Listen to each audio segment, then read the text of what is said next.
चलिए जानते हैं भारत के सबसे खुफिया मिशन और सबसे खुफिया हथियार काली 1000 नामक के बारे में, जिससे ऑपरेशन व्हाइट वॉश को अंजाम दिया गया, जिसको देखकर पूरी दुनिया दंग रह गई।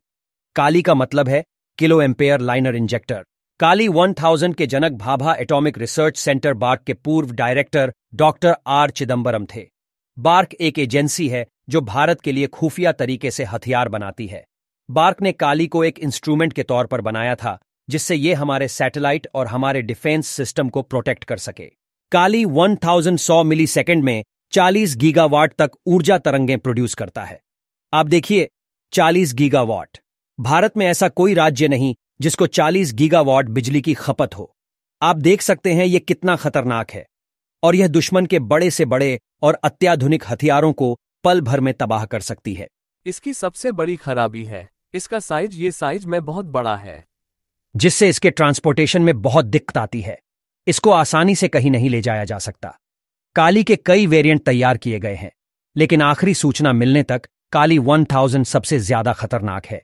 यह भारत का इतना खुफिया हथियार है कि सरकार द्वारा इसके बारे में आज तक कोई ऑफिशियल स्टेटमेंट जारी नहीं किया गया। यह तक कि 14 जुलाई 2018 को लोकसभा में काली से संबंधित सवाल पूछा गया था कि क्या काली 1000 को देश के रक्षा विभाग में शामिल करने का कोई प्रस्ताव है। अगर हां तो उसके बारे में बताया जाए।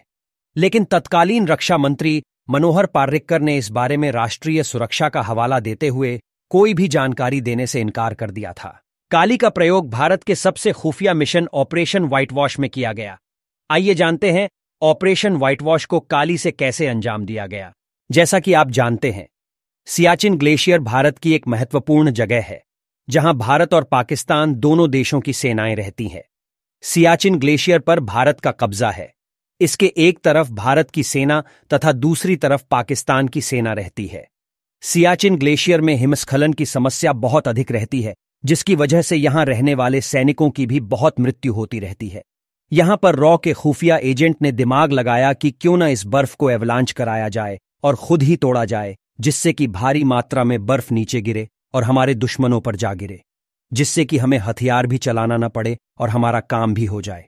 इसके लिए रॉ और डीआरडीओ ने मिलकर काली को सियाचिन ग्लेशियर पर अटैक करने का प्लान बनाया। परंतु यहां एक समस्या यह आई कि काली का साइज बहुत विशाल था तथा इसको इतनी ऊंचाई पर चढ़ाना मुश्किल था, क्योंकि सियाचिन जमीन से लगभग 18,000 मीटर ऊंचाई पर है। वह पर काली को ले जाना आसान नहीं था। दूसरी प्रॉब्लम थी कि जब काली को चलाया जाता है तब वह बहुत ज्यादा हीट प्रोड्यूस करती है। अगर काली को बर्फ पर रखकर ऑपरेट किया जाता तो वहां की बर्फ भी टूटकर नीचे आ जाती, जिससे खुद को भी समस्या हो सकती थी। साथ ही इसको चलाने के लिए बहुत अधिक मात्रा में इलेक्ट्रिसिटी की आवश्यकता पड़ती तथा इतनी ऊंचाई पर बिजली पहुंचाना बहुत ही कठिन काम था। लेकिन रॉ के एजेंट की भी जिद थी कि वह काली से ही हमला करेंगे। इसके लिए रॉ के एजेंट ने दिमाग लगाया और काली मिसाइल को ऑपरेट करने के लिए एक IL-76 नामक जहाज को चुना। अब IL-76 विमान को लाया गया कटक और उसमें लोड की गई काली 1000। कटक में इसलिए लाया गया जिससे कि किसी का ध्यान न जाए।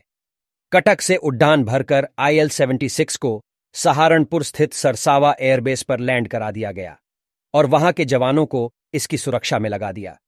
यह मिशन इतना खुफिया था कि सरसावा एयरबेस पर भी किसी को यह तक नहीं पता था कि इस विमान के अंदर है क्या। अब दिक्कत थी कि काली को चलाने के लिए इतनी बिजली का प्रबंध कैसे किया जाए, क्योंकि काली को चलाने के लिए भारी मात्रा में बिजली चाहिए थी। तो रॉ के एजेंट ने दिमाग लगाया और एयरप्लेन के एक इंजन को खुलवाकर IL-76 के अंदर सेट करवाया गया, जिससे काली को बिजली मिल सके। अब सब सेट था, लेकिन IL-76 के अंदर काली था, इसलिए इसको अकेला तो भेजा नहीं जा सकता था। इसलिए इसकी कई लेयर की सुरक्षा बनाई गई। सरसावा एयरबेस से अवॉक्स विमान लिया गया।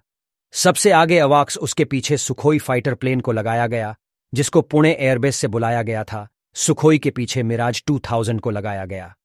किसी भी विमान ने कश्मीर से उड़ान नहीं भरी थी। सारे विमान भारत के अलग अलग कोनों से आए थे, इसलिए इनके ईंधन के लिए एक मिड एयर रिफ्यूलर विमान को भी लगाया गया था।